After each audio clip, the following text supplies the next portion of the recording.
अरे माझ्या घराच्या अंगणातली तुळस पवित्र आहे आणि तू त्या तुळशीला स्पर्श केलास.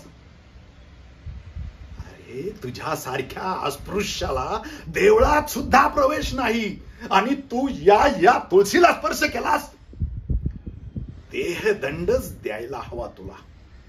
अरे धर्म आहे, शिस्त आहे म्हणून समाज सुरक्षित आहे. मीही उगाच नाही पाळीत. तुझे स्वामी कितीही मोठे असतील म्हणून कुणी माझ्या संस्कारावर बोट ठेवू नये. अरे आज 1 अवंती परवानगी मागते, उद्या 100 अवंती परवानग्या मागतील, भिंतीच पडतील. मग आम्ही हे असं चालू देणार नाही. हा संघर्ष माझ्या श्रद्धेचा आहे.